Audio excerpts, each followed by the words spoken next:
नमस्कार मित्रों, मैं प्रदीप श्रीवास्तव कहानी टाइम में आपका स्वागत करता हूं। लीजिए सुनिए मेरे उपन्यास हुआ अब भी वही है का 7वां भाग।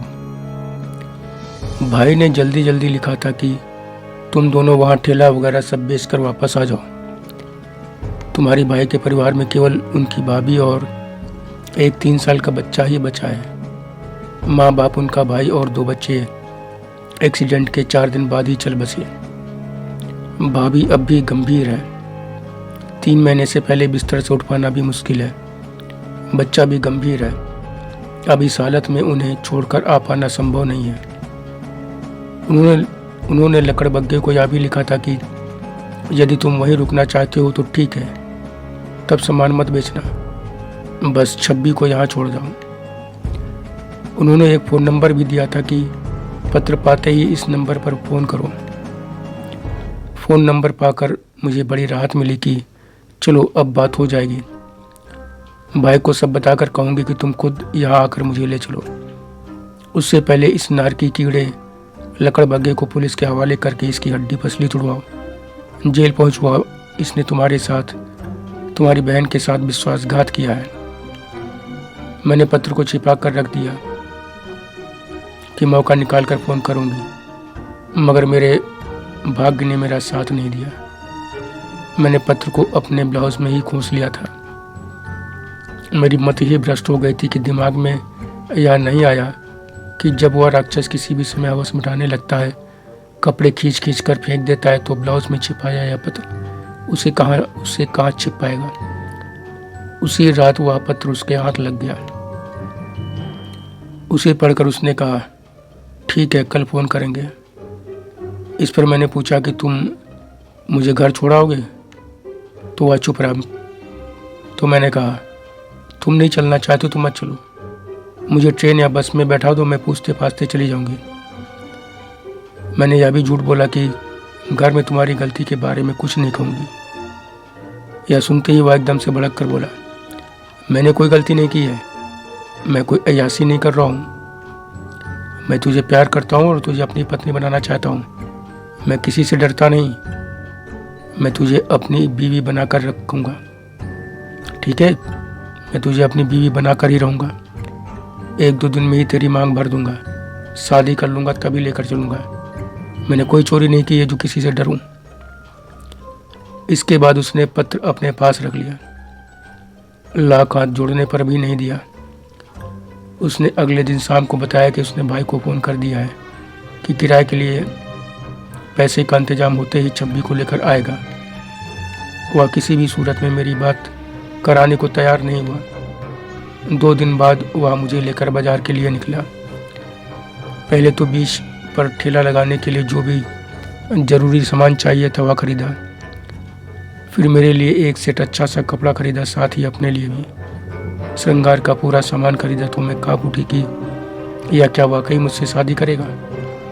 मैं रोकने सच जानने की कोशिश की मैंने, तो बिगड़ कर बोला, देख तू अब तक अच्छी तरह यह समझ चुकी होगी कि मैंने जो तय कर लिया है वह करके मैं रहूँगा। तुम न मानी तो यहीं बीच सड़क पर काट डालूंगा। मैंने सोचा घर पहुंचकर इससे कहूँगी कि शादी नहीं करूँगी। तुझे मुझसे अपनी हवस मिटानी थी, वह तूने इतने दिनों से मिटा ही ली और अभी तक मिटा रहा है। अब जब तक भाई के पास नहीं चलेगा, तब तक कुछ और मनमानी नहीं करने दूंगी। घर पहुंची तो उसका गुस्सा 7वें आसमान पर था कि मैंने रास्ते में शादी करने से इनकार करने की हिम्मत कैसे की।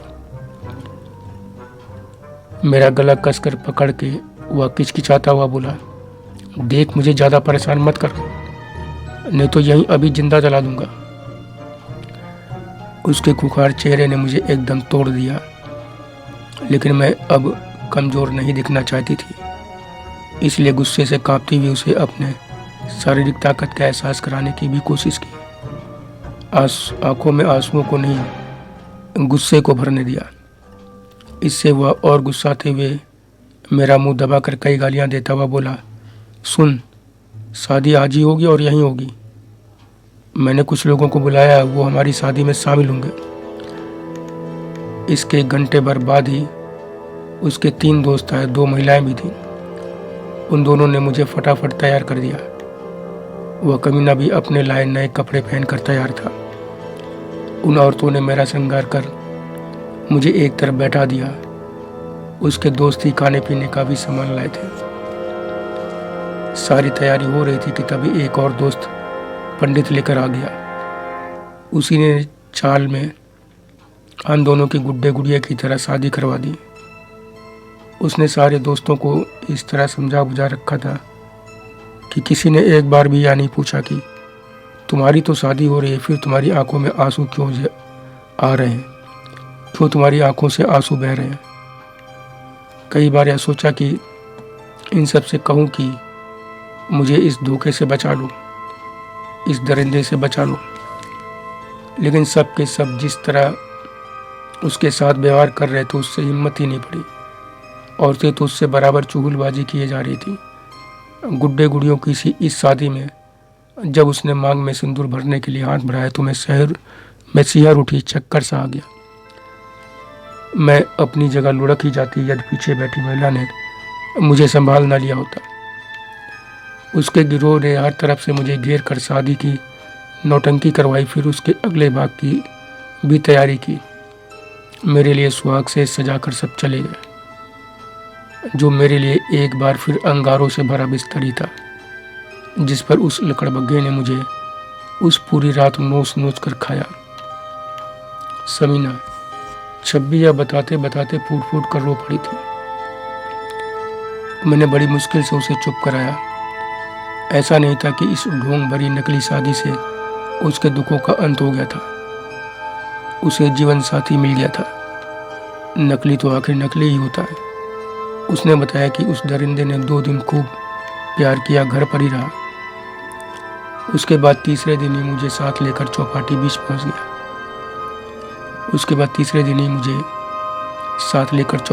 पहुंच गया। ठेले पर अपना काम शुरू कर दिया। यह ठेला भैया ने काम शुरू करने की तैयारी की शुरुआत करते हुए बनवाया था। चौपाटी पर वह मुझे पगाह की तरह बांधे रहा। उसका भाग्य बड़ा अच्छा था। शाम होने से पहले ही सारा सामान बिक गया। मैं भी भीतर ही भीतर कुछ राहत महसूस कर रही थी। उस रात थक कर चूर होने के कारण हम दोनों गहरी नींद में सोए थे।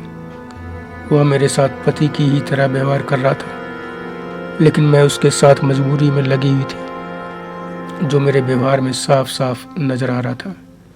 काम शुरू किए हुए हफ्ता भर भी नहीं हुआ था कि एक दिन अचानक ही वह चाल छोड़ छाड़ कर धारावी के पास एक खोली में आ गया। अब चौपाटी बीच के बजाय दूसरी जगह ठेला लगाने लगा। वह अब बराबर मुझे साथ लिए रहता था। इतना प्यार जताता कि कभी कभी मेरा मन पिघल जाता। मैं थकने की बात करती तो कई बार मेरे हाथ पैर भी दबा देता। तब मैं समझ ना पाती कि इसका क्या करूं। जगह बदलने पर मैंने पूछा कि यह बात भैया को बताई कि नहीं, तो बोला देखो अभी वो परेशान है, यह सब बताकर उन्हें और परेशान नहीं करना चाहता। मैंने उन्हें बता दिया है कि हम दोनों धंधा संभाले हुए हैं, आप परेशान ना हो। मैंने कहा एक बार मेरी बात करा दो, तो मुझे हमेशा की तरह वह इसके लिए तैयार नहीं हुआ। अगले 2-3 महीने में उसके व्यवहार ने मुझ में अपने लिए अंततः जगह बना ही ली। मैंने सोचा यह वाकई सिर्फ हवस के लिए ही मेरे पीछे नहीं पड़ा था, सच में प्यार करता है, तभी इतना चाहता है। केवल हवस होती तो अब तक इसका मन भर गया होता और या कहीं और मुंह मार रहा होता। मन में आया कोई तो सहारा चाहिए ही। कब तक कटी पतंग की तरह मैं इधर उधर भटकती रहूंगी। ऐसे तो न जाने कहाँ जाकर गिरूंगी। जबरदस्ती ही सही, अगर यह ईमानदार पति बनने को तैयार है तो बंध जाती हूँ इसी की डोर से। धीरे धीरे मैं उसके प्रति नम्र होती चली गई और जब 4थे महीने ही पेट में बच्चा आ गया तो मैं और भी उसकी होकर रह गई। वह बड़े प्यार से मेरी देखभाल कर रहा था। समय से डॉक्टर के यहाँ मेरे सारे चेकअप करवा रहा था। समीना ऐसा नहीं है कि अब छब्बी के जीवन में सब अच्छा चलने लगा था।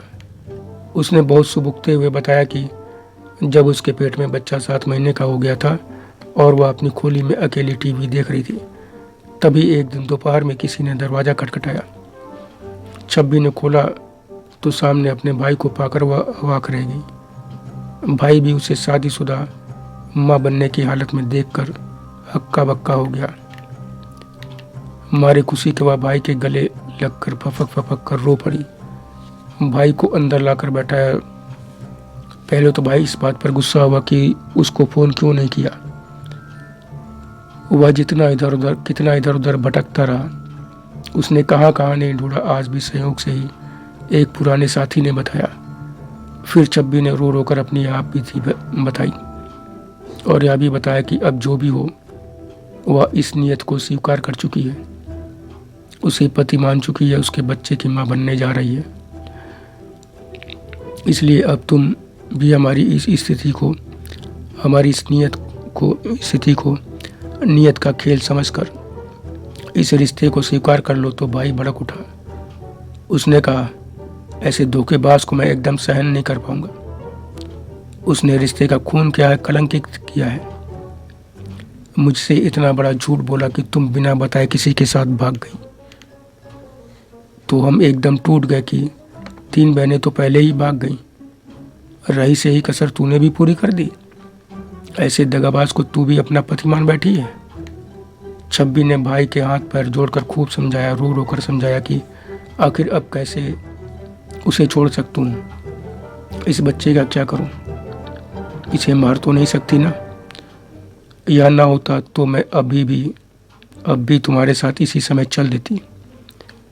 मुझे उसके हाथों भरा या नकली सिंदूर पोंछते 1 सेकंड की भी देर ना लगती। लेकिन अब तो यह सब सोचने से पहले इस मासूम जान की सोचनी पड़ रही है। इसे किसके नाम पर दुनिया में लाऊंगी? आखिर इसकी क्या गलती है? समीना बच्चे के चलते भाई का दिल अंततः पसीज गया, मगर गुस्सा कम नहीं हुआ। शाम को भाई का उसके दबंगई से बने पति ने स्वागत तो किया, लेकिन उसका भाई और उसके पति के बीच खूब झगड़ा हुआ। उसे उसने खूब अपमानित किया, लताड़ा, मगर पति कुछ ज़्यादा नहीं बोला तो मामला ठंडा पड़ गया। लेकिन भाई ने दोनों के लाख कहने के बावजूद चाय नाश्ता खाना पीना कुछ नहीं किया। जाते जाते यह कह कर गया कि सारे रिश्ते नाते खत्म। अब तुम दोनों जीवन में कभी मुंह मत दिखाना, छाया भी नहीं। घर पर यही बताऊंगा कि तुम दोनों मिले ही नहीं। मैं 3 लड़कियों का भागना बर्दाश्त नहीं कर पाई और मर गई। अब ऊपर से तेरा यह हाल। मैं यह सब अब एकदम बर्दाश्त नहीं कर पा रहा हूँ। सामने रहा तो कुछ अनर्थ हो सकता है।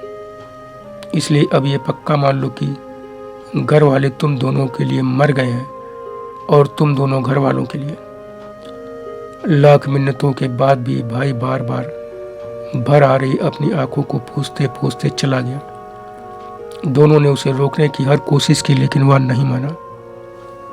समीना छब्बी ने आगे जो बताया वह और भी ज़्यादा पीड़ादायक था।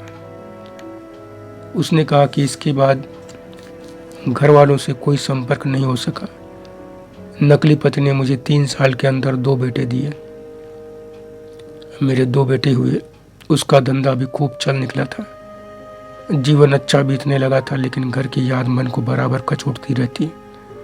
देखते देखते दोनों बच्चे 4-5 साल के हो गए। अब तक मैं उसे तन मन से पति मानने लगी थी, जी जान से चाहने लगी थी। उसे नकली से पूरी तरह असली मान लिया था। लेकिन कहते हैं ना कि नकली आखिर नकली ही रहता है। अभी असल बन ही नहीं सकता, कभी भी वह असल या असली बन ही नहीं सकता। और बनाने की कोशिश की तो बर्बादी ही मिलती है। तो मेरे साथ भी ऐसा ही हुआ। जीवन में ऐसा भयानक तूफान आया कि पल भर में सब कुछ नष्ट भ्रष्ट हो गया। तिनका तिनका बिखर गई मेरी जिंदगी। हुआ या कि एक दिन अचानक ही वह सारा काम धंधा बंद कर घर पर ही बैठ गया। बोला, यहाँ से मन उब गया है, इस धंधे से भी कहीं और चलकर कुछ और करते हैं। मैंने उसे समझाया, बहुत समझाया कि इतना अच्छा चलता काम धंधा बंद ना करो, ये अच्छा नहीं है, लेकिन वह नहीं माना। धंधा बंद करने के बाद भी दिन भर गायब रहता था। फिर 10-12 दिन बाद अपने एक मित्र का नाम लेकर बोला कि उसकी बीवी अस्पताल में भर्ती है, आज दिन में उसके पास रुकने वाला कोई नहीं है, तू चली जा उसके पास। उस मित्र का घर के सदस्य की तरह आना जाना था।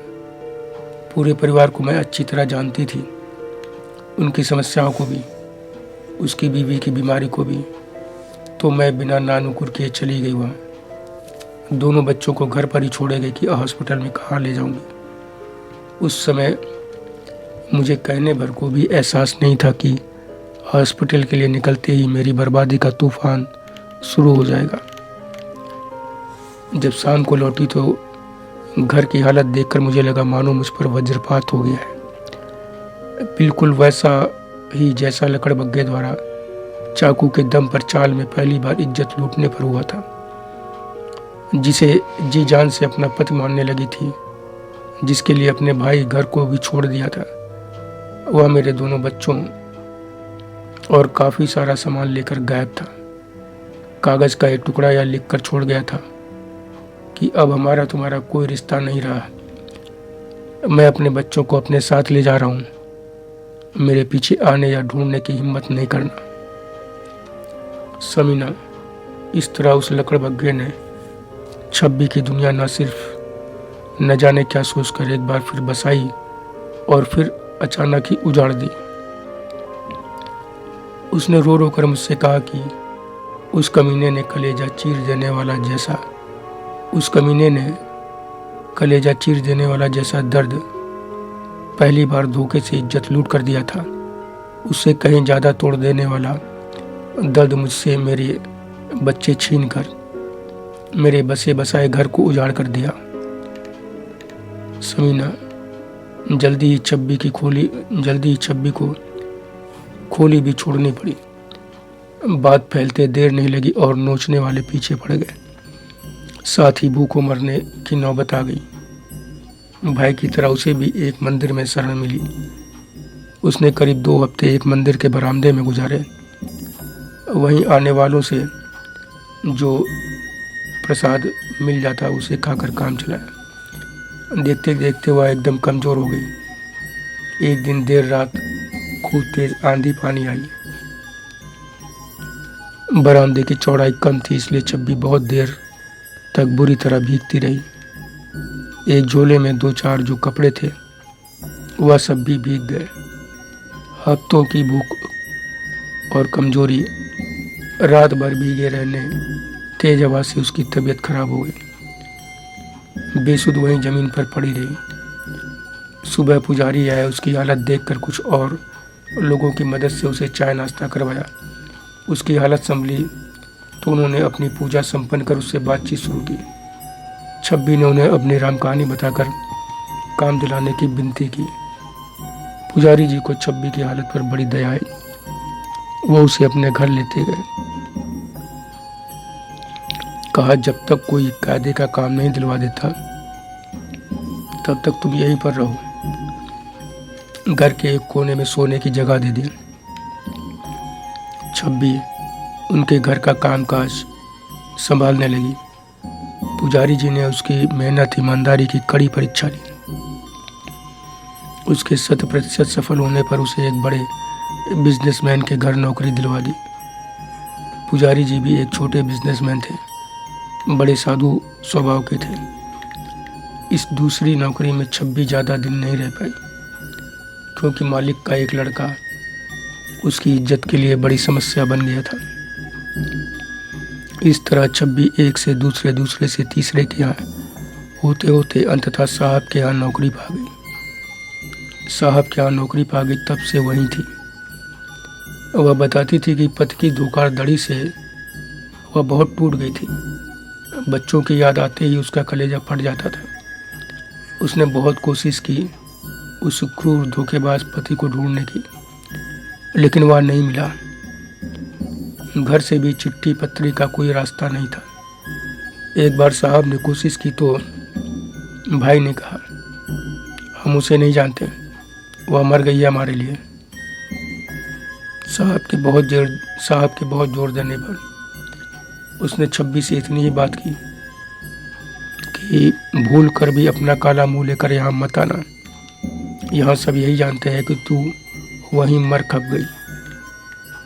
समीना छब्बी रो रो कर यही पूछती थी कि बताओ मेरी क्या गलती है। एक दरिंदा चाकू की नोक पर मुझे लूट लेता है, जबरदस्ती बीवी बना लेता है, बच्चे पैदा कर देता है, फिर धोखे से मेरे कलेजे के टुकड़े बच्चों को लेकर भाग जाता है। तो मैं क्या कर सकती थी?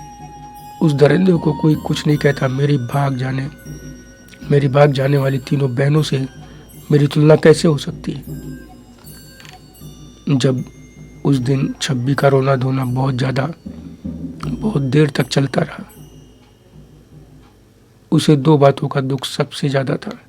पहला बच्चों का, दूसरा भाई का, कि उस भाई ने भी उसे गलत समझा जिसने उसके पूरे परिवार के लिए वह जिम्मेदारियां निभाई जो बाप की थी। वह उसे एक बाप की ही तरह मानता प्यार करता था। उसका आखिरी बार अत्यधिक दुखी होकर रोते हुए जाना वह कभी भी भूल नहीं पा रही थी। भाई के लिए उसका कलेजा वैसे ही छलनी होता था जैसे बच्चों की याद आने पर होता था। समीना, उस रात हमने छब्बी ने एक दूसरे को अपने जीवन के कई कड़े अनुभव बताए। मैंने उसके न जाने कितनी बार आंसू पोंछे। जब बातें खत्म हुई तो रात भर खूब प्यार किया एक दूसरे को। वह मेरे विलेन किंग बनने के सपने के बारे में जानकर बड़ी खुश हुई थी, बड़ी तारीफ की थी कि मैं अपना सपना पूरा करने के लिए इतना कुछ कर रहा हूँ। ठीक ठाक पढ़ाई लिखाई और अच्छे खासे खाते पीते घर का होते हुए भी घरेलू नौकर बनकर यहाँ पर रह रहा हूँ। लेकिन छूटते ही यह भी कहा कि तुम्हारा यह सपना यहाँ रहते हुए कभी नहीं पूरा होगा। साहब और या मैडम अपने नौकरों को नौकर नहीं गुलाम बनाकर रखते हैं और गुलाम ही मानकर चलते हैं। अच्छा काम करने वाले नौकरों को छोड़ते ही नहीं। जो अच्छा काम नहीं करते अपनी ताकत से उसे अच्छा काम करने का ही आदी बना देते हैं। तुम्हारा हमारा जी तोड़ मेहनत करना इन दोनों को पसंद है, इसलिए हम चाहें तो भी जल्दी ये हमें छोड़ेंगे नहीं। या दोनों अपने नौकरों को परकटे पक्षी की तरह रखते हैं, उनके सारे सपनों के भी पंख काट देते हैं। तुम अपना ही देख लो। तुमने साहब से एक्टिंग करने की बात कर ली तो तुम्हें यहाँ फंसा दिया। यहाँ एक तरह से कैद में ही रहते हैं हम सब। मुझे तो लगता है कि जिस नौकर को ये लोग कुछ समय कैद में रखना चाहते हैं उसे यहाँ रख देते हैं और तब तक रखते हैं जब तक कि वह अपने को ही भूल न जाए। समीना, अगले दिन हम दोनों ने यह योजना बनाई कि यहाँ रहकर तो कुछ कर नहीं सकते, यहाँ से निकलना ही होगा। इसके लिए कुछ ऐसा करते हैं कि ये लोग खुद ही हम दोनों को निकाल दें। योजना के हिसाब से हमने तय किया कि हम छिपकर बालकनी में नहीं रहेंगे, खुले हम अंदर ही ऐश करेंगे, जिससे मैडम कैमरों में देखकर गुस्सा होंगी और हम दोनों को नौकरी से निकाल देंगे। इस तरह हमारा सपना पूरा होने का रास्ता साफ हो जाएगा। यह योजना बनाते ही हम दोनों खुलकर घर में ही खूब ऐश करते। हम रोज अपने भविष्य को लेकर बातें करते कि यहाँ से निकलते ही कैसे कैसे क्या क्या करना है। ऐसे ही एक दिन प्यार के एक दौर के गुजरने के बाद हम टीवी देखते हुए बतिया रहे थे। छब्बी अपना सिर मेरी जांघों पर रखे हुए लेटी हुई थी। उसके हाथ उसके शरीर को कभी सहला रहे थे, मेरे हाथ उसके शरीर को कभी सहला रहे थे तो कभी हौले हौले थपकी दे रहे थे। भविष्य के सपने बुनते हुए मैंने कहा, छब्बी, यहाँ से निकलने के बाद जब हम लोग कुछ बन जाएंगे तो इससे भी शानदार अपना एक घर बनाएंगे, फिर शादी करके बच्चे पैदा करेंगे। समीना, मेरा इतना कहना था कि छब्बी एक झटके से उठ के बैठ गई।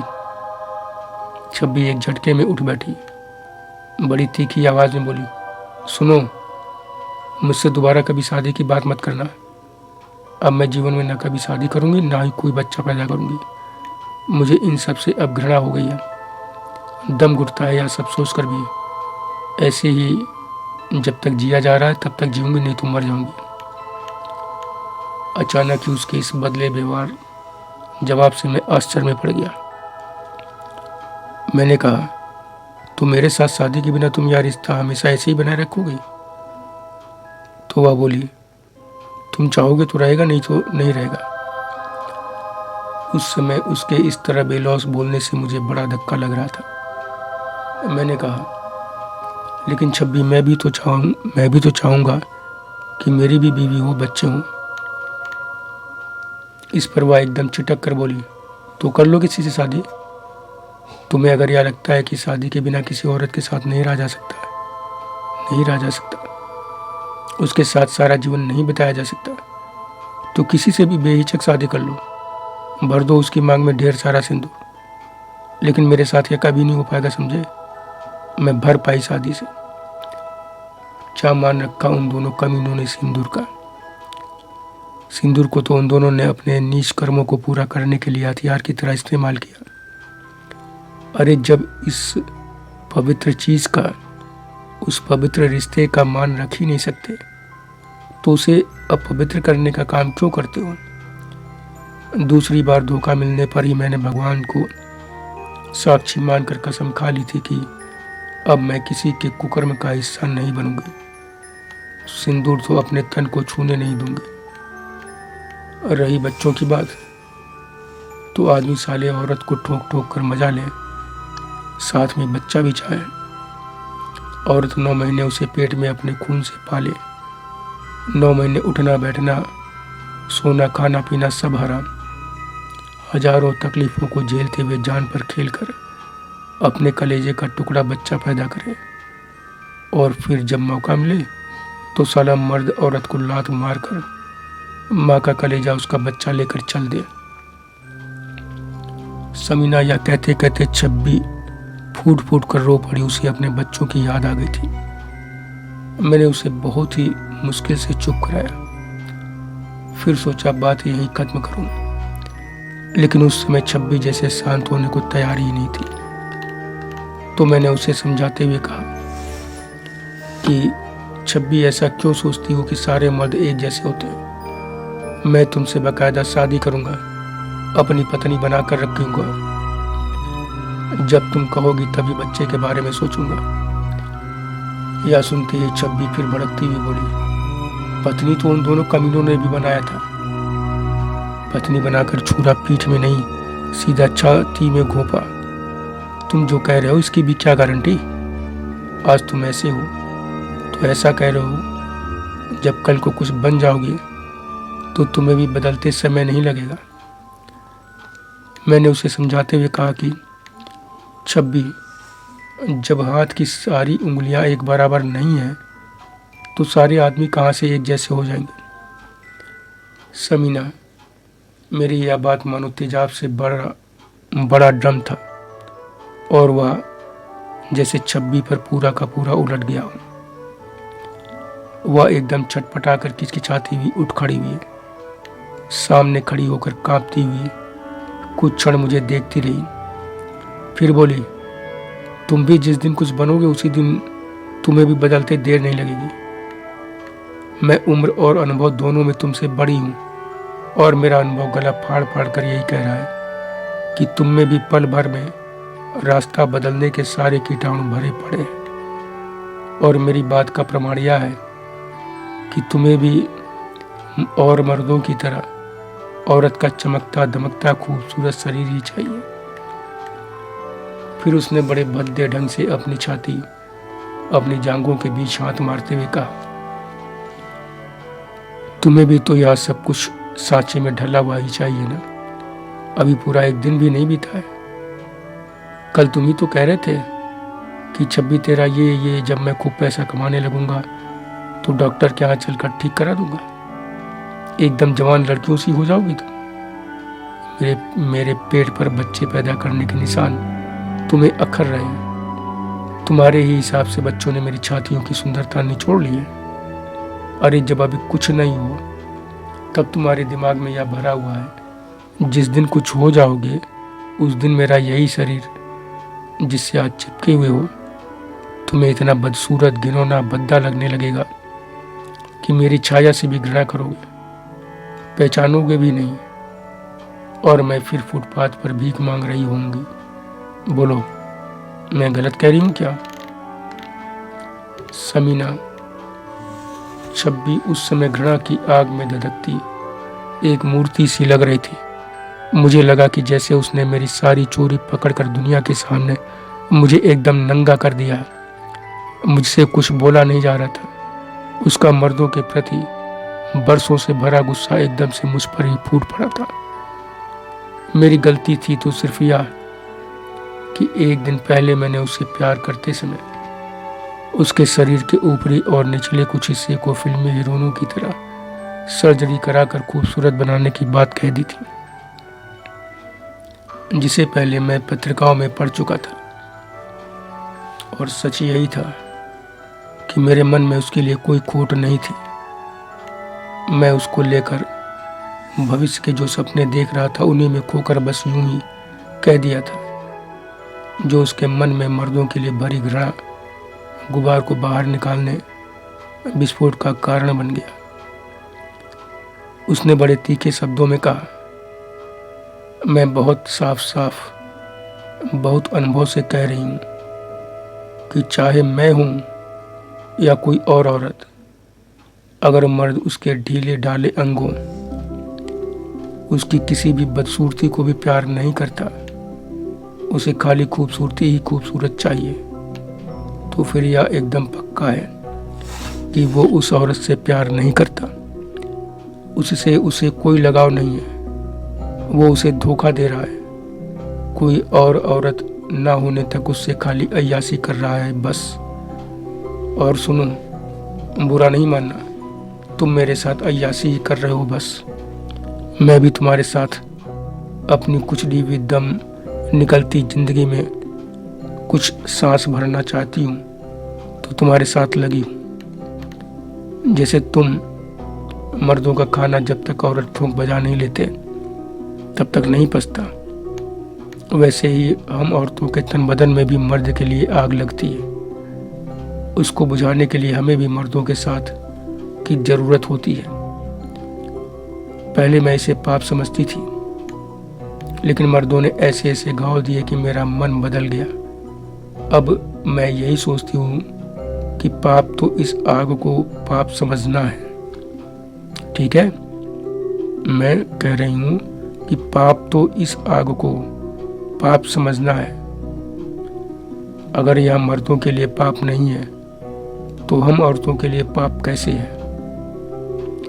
तुम किसी भ्रम में न रहो, इसलिए ये भी बता दे रही हूँ कि मेरा मन कोई तुम्हारी मर्दानगी भोगने से नहीं बदल गया है, या तो साहब के यहाँ पहुँचने के 8-9 महीने बाद ही बदल गया था। समीना, जैसे तुम कई बार मर्दों को लेकर हत्थे से उखड़ जाती थी, छब्बी उस समय उससे कहीं ज्यादा, 1000 गुना ज्यादा उखड़ी हुई बोले चली जा रही थी। उसने बिना रुके ही आगे कहा, मैं जिंदगी भर तन की आग को पाप ही समझती रही। हर तरफ से ठोकर, धोखे की चोट के दर्द से आंसू बहाते बहाते अब तक तो मर ही गई होती। वो तो भला हो साहब के यहाँ मुझसे पहले से काम करने वाली उस बेचारी नसरीन का। नसरीन को मैं कभी भूल नहीं पाऊंगी। नसरीन ने ही मुझे चोरी छिपे अपनी जिंदगी पर आंसू बहाते हुए देख लिया था, और फिर मेरे आंसू पोंछते पोंछते कुछ ही दिनों में मेरी इकलौती सबसे अच्छी हितैषी बन गई। नसरीन भी बेचारी मेरी ही तरह पति, परिवार, नकली हितैषियों से धोखा, चोट खाए, दर दर भटकती, आंसू बहाती, घरों में काम करती करती साहब के यहाँ पहुँच गई थी। बेचारी अच्छे खासे खाते पीते घर की थी। लेकिन दूसरे औरत के चक्कर में पड़े दोगले पति, दोगले हितैषियों के चलते घरों में नौकरानी बनी अपमान की जिंदगी जी रही थी। उसने अपनी मेरी सब सुनने समझने के बाद एक दिन कहा, सुनो, हम दोनों बेवजह ही बीते दिनों को याद कर करके आंसू बहाते रहते, अपनी आंखें खो रहे हैं। जिन मक्कार मर्दों ने हम दोनों की जिंदगी में आंसुओं ही आंसू भर दिए, जिंदगी आंसुओं में डुबो दी है, उन पर तो इससे कोई फर्क पड़ने वाला नहीं। वो तो हमें मरा खपा समझकर मस्त होकर जिंदगी जी रहे हैं, तो हम दोनों भी अपनी जिंदगी के सारे आंसुओं को सुखाकर सुख से जीते हैं। मुझे उसकी बात सही लगी। तभी हम दोनों ने अपने सुख के लिए वही रास्ता पकड़ लिया जिस रास्ते पर चलकर मक्कार मर्द सुख लूटते हैं। जब साहब की बीवी नहीं होती थी तो वो हमसे सुख लूटने में संकोच नहीं करते थे, तो हम दोनों भी अपने हिस्से का पूरा सुख लेने में हिचकते नहीं थे। इसीलिए हम दोनों जितना पैसा पाते हैं, जितना आराम से रहते हैं, उसका आधा भी दूसरे नौकर नहीं रह पाते। समीना, मुझे उसकी बात पर भरोसा नहीं हुआ। अचंभे से उसे देखता रहा तो वह बोला, विश्वास नहीं हो रहा है ना? मैं जो कह रही हूँ यही सच है, मान ले, समझा? मैं कोई तेरी बीवी नहीं हूँ कि मुझे तेरा यह डर है कि दूसरे मर्द के साथ मेरा संबंध जानकर तू मुझे मारेगा, डांटेगा, घर से भगा देगा। अरे बोलता है तो ठीक है, नहीं बोलता है तो ठीक। अब इन सारी बातों का मुझ पर कोई फर्क नहीं पड़ता, क्योंकि अब हम भी उसी रास्ते पर चल रहे हैं जिस पर तुम लोग चलते हो। समीना, छब्बी ने विश्वास न करने के लिए कोई रास्ता छोड़ा ही नहीं था।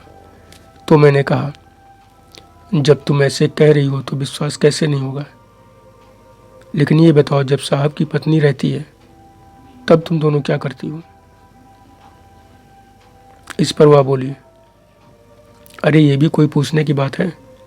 जैसे तुम लोग एक नहीं तो दूसरी, दूसरी नहीं तो तीसरी करते रहते हो, वैसे ही हम भी करते हैं। वहाँ इतने शैडो, इतने लोग हैं, देखते नहीं क्या? मुझे बड़ा आश्चर्य हुआ। उसने कहा, तुम्हें यह सब अच्छा लगता है? खुश हो यह सब करके? तो वह बोली, अजीब बात है, जब तुम लोग यह सब करके खुश रहते हो तो हम लोग क्यों नहीं रह सकते? मैंने कहा, लेकिन तुम्हारी एक बात समझ में नहीं आ रही कि क्या साहब इतने कमज़ोर गए बीते हैं कि उनके पास पैसों औरतों की इतनी कमी है कि वो नौकरानियों के पीछे पड़े रहते हैं। उनकी पत्नी को घर में रहते हुए भी कुछ पता नहीं रहता, या उन्हें इस बात में से कोई अंतर ही नहीं पड़ता कि पति की बाहों में कितनी औरतें पड़ी हैं, कौन सी औरतें पड़ी हैं। छब्बी ने कहा, उनके पास जैसे अथाह पैसा है वैसे ही अनगिनत एक से बढ़कर एक ऊंची हस्ती वाली परी सी खूबसूरत औरतें भी हैं। अपने मैडम की हस्ती कम है क्या? कम खूबसूरत है क्या? मैं या तुम जानते नहीं कि साहब के साथ कहाँ कहाँ कैसे कैसे मस्ती करती हैं। बात तो सिर्फ मौका और दस्तूर और मन की बात की है बस। इसीलिए कहती हूँ कि जीवन का कहरा सही सही पढ़, सही सही अनुभव ले, तब कुछ बोल। जैसे उनकी पत्नी अपने अनुभव से जानती है कि उन्हें औरतों और साहब के बीच आना है कि नहीं। वो अच्छी तरह समझती है कि जब उन्हें अपनी गुरुवाइन पूजा पाठ के चलते पति के लिए समय मिलता ही नहीं तो उसका तो कुछ तो परिणाम निकलेगा ही ना। क्योंकि वो सब अच्छी तरह समझ रही हैं, इसलिए उन्हें इस परिणाम से कोई अंतर नहीं पड़ रहा और अंतर पड़ भी नहीं रहा है। दोनों को देखकर लगता ही नहीं कि उनके यहाँ ऐसा कुछ भी होता है। तो जैसे उन लोगों को कोई अंतर नहीं पड़ता ना, वैसे ही मुझे भी अंतर नहीं पड़ता कि मैंने तेरे साथ जीवन का कुछ समय जी लिया या साहब के साथ। मेरे लिए इतना ही मायने रखता है कि जीवन जिया बस। और इन सब के लिए नसरीन को धन्यवाद देती हूँ, और मैं इन सब के लिए नसरीन को बार बार धन्यवाद जरूर देती हूँ। समीना, यह सब कहते हुए छब्बी गुस्से से कांप रही थी। वह पूरी तरह अपना आपा खो चुकी थी। उसकी हालत को देखते हुए मैं अपने को जज्ब करता हुआ उठा और उसे प्यार से अपनी बाहों में भर लिया। वह सुबुक सुबुक कर रो पड़ी, अपने शरीर को मेरी बाहों में एकदम ढीला छोड़ दिया था। उसे लेकर मैं सोफे पर बैठ गया। चुप कराने लगा। उस समय छब्बी की मन की बातों ने मुझे बुरी तरह झकझोर दिया था। उसको लेकर जो सपने मैंने बुने थे वह एक झटके में उधड़ गए थे। पहले तो उस पर मुझे बड़ी गुस्सा आई थी कि पतियों के धोखे की आड़ लेकर चाहे जितने ही मर्दों के साथ सोने को सही बताने पर तुली हुई है, ऊपर से सारे मर्दों को मक्कार धोखेबाज अय्यास भी कह रही है। लेकिन उसकी बातों का मर्म समझते ही, उसके दुख का एहसास करते ही मुझे उस पर बड़ी दया आ गई। मैंने सोचा कि इसने जो किया, जो कर रही है, उसके लिए इसे गलत कहना ही गलत है। मैंने उसे चुप कराकर पानी पिलाया। फिर बड़ी देर तक दोनों चुपचाप सोफे पर ही पड़े रहे। नींद आने पर उससे भी अपनी बाहों में समेटे समेटे मैं सो गया। वह भी बिल्कुल शांत रही, मेरी छाती में मुंह छिपाकर यूं सो गई मानो कोई नन्ही मुन्नी सी बच्ची हो। अगले दिन मेरी नींद उसकी आवाज पर खुली। वह चाय लिए खड़ी थी। उसका यह रूप देखकर मैं बड़ा अचकचा सा गया। तुरंत उठकर उससे चाय ली, उसके चेहरे को देखने लगा। अपनी तरफ ऐसे देखते पाकर वह एकदम हंस पड़ी और हंसती हुई बोली, क्या ऐसे क्या देख रहे हो? चल चाय पी, रात गई, भूल जा सब। मैं बेवजह ही तेरे पर गुस्सा उतार बैठी। कई दिन से बच्चों की बड़ी याद आ रही थी, बस संभाल नहीं पाई खुद को। यह कहते कहते वह अपनी चाय लिए बगल में बैठकर पीने लगी। उसे देखकर लग ही नहीं रहा था कि यह वही छब्बी है जो कुछ ही घंटे पहले गुस्से से आग बबूला हुई सारे मर्दों को धोखेबाज अय्यास मक्कार कहकर गरिया रही थी। और फिर एक मर्द की गोद में शांति सुरक्षा का एहसास लिए निश्चिंत होकर सो गई थी और अब मर्द के लिए ही चाय लेकर आई है। उसे सोते से जगाकर उसके साथ ऐसे हंसते हुए चाय पी रही है मानो कुछ हुआ ही नहीं है। चाय खत्म होने तक मैं कुछ बोला नहीं, वही बीच बीच में कुछ ना कुछ बोलती रही। मैं नहा धोकर तैयार हुआ ही था कि साहब का एक खास आदमी 2 बड़े लिफाफे लेकर आ गया। उसे छब्बी को देकर बोला, इन्हें संभाल कर रख दो, जब मैडम आए तो उन्हें दे देना। मैंने उसे नमस्कार किया तो वह खास अंदाज में एक आंख दबाकर बोला, तुम सही हो भाई, खूब मजे की जिंदगी है तुम्हारी। मैंने उसके हाथ जोड़ लिए तो उसने उसे पकड़ते हुए कहा, अरे यार मैं मजाक कर रहा था, हम नौकरों की जिंदगी भी कोई जिंदगी होती है, क्यों छब्बी? छब्बी ने उसकी हाँ में हाँ मिलाते हुए कहा, नौकर की जिंदगी होती है ना, साहबों के लिए, मालिकों के लिए, अपने लिए थोड़ी ना। वह जल्दी में था तो ज़्यादा बातें नहीं हुई, 2 मिनट में ही वह चला गया। मैडम 3 हफ्ते बाद जब अपनी विदेश यात्रा पूरी करके वापस आई, उसके पहले हम दोनों ने न खूब ऐश की बल्कि भविष्य के लिए तमाम योजनाएं बनाई। मगर मैडम के आने के साथ ही उन सारी योजनाओं पर करीब करीब पानी फिर गया। पहली तो इस योजना पर कि मैडम कमरे में 3 हफ्ते की हम दोनों की ऐश को देखकर नौकरी से निकाल बाहर करेंगे। फिर हम लोग अपने हिसाब से कुछ और काम करेंगे। लेकिन मैडम ने कभी इस बारे में बात तक नहीं की, मानो कि वह इसे हम दोनों का व्यक्तिगत मामला मानकर बोलना ही नहीं चाहती थी। हमारा इंतजार बेकार गया कि वो कुछ कहें। मैडम विदेश से एकदम बदली सी लौटी थी। न जाने कौन सी एक्सरसाइज, कौन सी दवाई, खाना पीना खाया पिया था कि अपना मोटापा आधा कर लिया था। नई हेयर स्टाइल और एकदम चमकती दमकती त्वचा से वह अपनी उम्र से 5 से 6 साल पीछे या कम लग रही थी। उन्होंने अपनी उम्र को भी एकदम पीछे कर दिया था। आते ही वह काम धाम में ऐसे जुट गई कि मानो दुनिया भर का काम उन्हें ही करना है और समय बहुत कम है। धन्यवाद मित्रों, शेष अगले भाग में।